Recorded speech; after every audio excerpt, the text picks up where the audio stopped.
Сәлеметсіздер ме, құрметті көрермендер, менің атым Балжан, сіз менің арнамды көріп отырсыз. Арнама жазылып, лайк басуды ұмытпаңыз.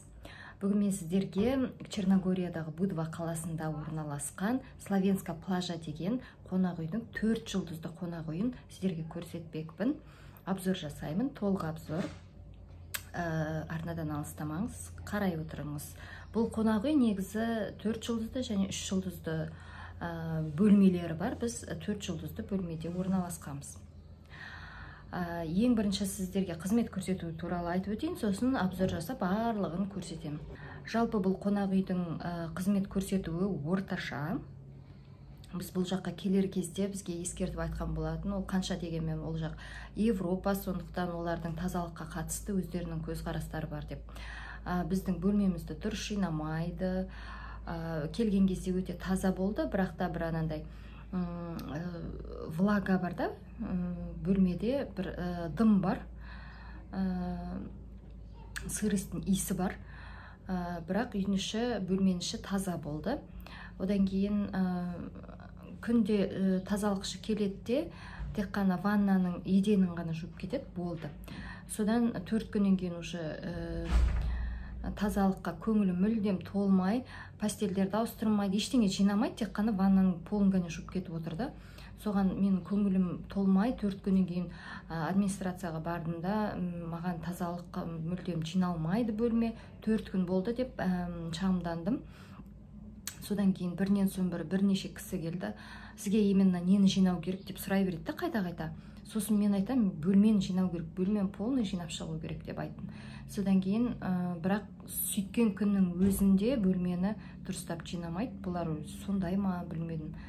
Қолымды бір сілтедім, өзім жинап шығамын бөлмені күніне бір уақыт. Ал былайша алғанда тамақтар өте дәмді. Енді мысалы Түркиядағыдай аста төк тамақ жоқ, бұл жақта таңғы және кешкі асқа деп жазылдық. All inclusive дегеннің өзінде таңғы, түскі, кешкі асқа не кіреді екен.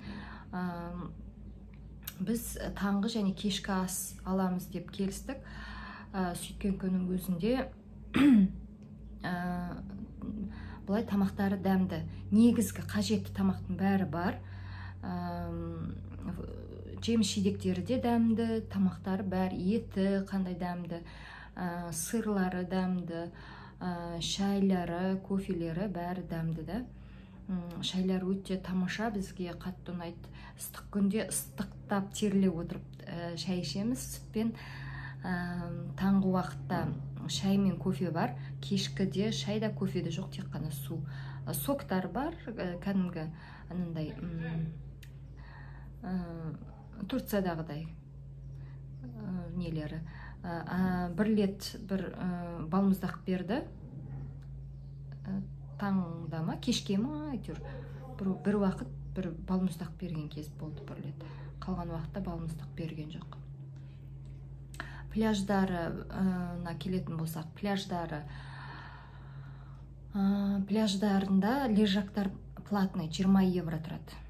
Кейбір жерлердің 15 евродан бар, 15-20 евро шамасында. Лежак алмасаң жерге жата беруге болады. Тас, бұл жердің пляжы тасты, қатты үлкен емес, тастар нормально, суға түсуге болады. Аяққа батпайды. Сондықтан сулары өте тұзды, тамаша сулары. Міне көрдіңіздер ғой, бетін бәрі қап-қара болып күйіп кеткен. Тұзды су қуырады денені, көзді, мұрынды ашытады. Тұмау, сондай бір вирус болса алып түседі. Сондай өте тамаша сулары. Бұл жерде Адрианское море. Черногорияның жалпы табиғаты өте тамаша. Черногорияның бір 50%-ын аралап шықтық. Таулы, қыратты сондай жерлерден тұрады. Орман өте көп. Біздегі мысалы Көлсай сияқты бір жерге бардық. Көлсайдан да әдемі өтем. Көлсай да әдемі, әрине. Бұл жақта өте әдемі, сондай табиғаты деген тамаша, таулы жер. Қыста келуге де, жазда келуге де болады екен. Сол. Не, мынау біздің есігіміз. Мынандай коридорчик бар.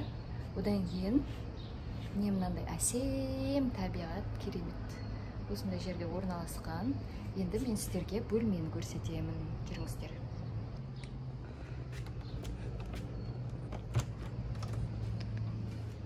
Мына жерде сейфі бар, шкаф.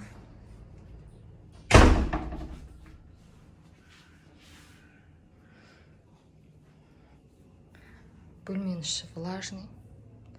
Мынандай төсек. Балконы жоқ. Біз балконмен деп келіскен болатынбыз, бірақ та балконы бар бөлмелер бітіп қалды деді. Осында, мына жер диван. Ой, кресло. Мына жақта айна. Қазақ.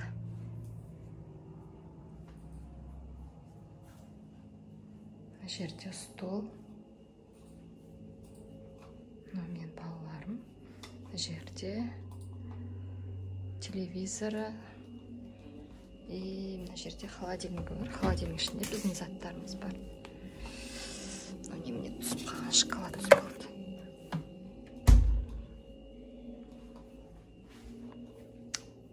Мынандай странная картина. Осындай. Ал мына біздің ваннамыз. Ваннаның ішін көрсетем қазір. Міне. Қарапайым, осындай душевая кабина. Мынау қонақ үйдің ауласы. Мына жерде әр виллалар өзінше атаулары бар әрқайсының. Мысалы, ана жерде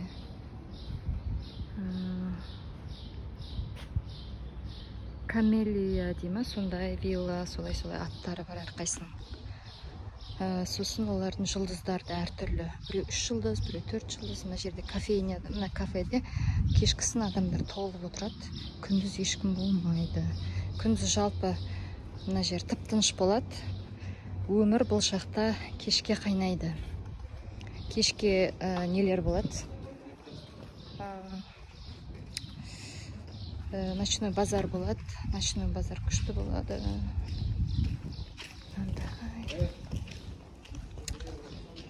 Әдемі территориясы өте үлкен қонақ үйдің. Күндіз бәрі неде пляжда жатады. Қыздарына суға түсіп, мынандай әдемі аймақ бар. Салқын, мынандай ағаштың түбінде бүйтіп мынандай жерде отыруға болады да.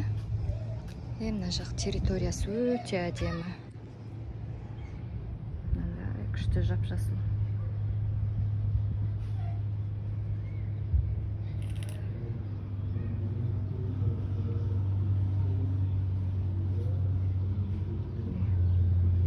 Детская площадкасы бар. Мына жақта қазір көрсетем. Балаларға арналған анимация да бар екен, мына жерде, бірақ біздің айғанға қызықсыз болды. Билетеді, ойнатады, бірақ аса бір қызықты болмады. Мынандай күшті жап-жасыл. Детская площадка. Мына жақта бассейн бар и асхана осы жақта. Мына жақта бассейн. Жақындамай қойын. Мына жақта детская площадка. Әрбір вилланың алдында осындай демалатын орын бар, лавочкалар. Ағаштың түбінде үстіп отырып демаламыз. Енді көп адам отырмайды бұл жерге. Кешкі уақыттарда мына орындықтарда кейбір адамдар сыра ішіп отырады, кейбіреулері жай әншейін біз сияқтылар отырады. Мына жерде су бар. Су ішуге болады. Құрметті көрермен, менің түсірген видеом сізге ұнады деген ойдамын. Ұнаса лайк басып, пікірлеріңізді жазып, өздеріңіздің қолдауларыңызды көрсете кетсеңіздер, нұр үстіне нұр болар еді. Себебі болмаған үлкен қолдау менің арнамды қазақ тілінде біреулер көреді екен, пайдасына өзіне пайдасына асырады екен деген сондай ойда боламын. Себебі мен осы каналды ашқандағы ең басты мақсатым қазақ тілінің қолданыс аясын кеңейту болатын. Сондықтан қазақша сөйлейік, қазақ тіліндегі контенттерді пайдаланайық. Монтенегро сияқты керемет әлемнің ғажайып өлкелеріне келіп, қыдырып, саяхаттайық көбірек. менің басқа да видеоларымды тамашалаңыздар. Әсіресе Қазақстанның ғажайып өлкелері туралы видеоларымды көруге кеңес беремін.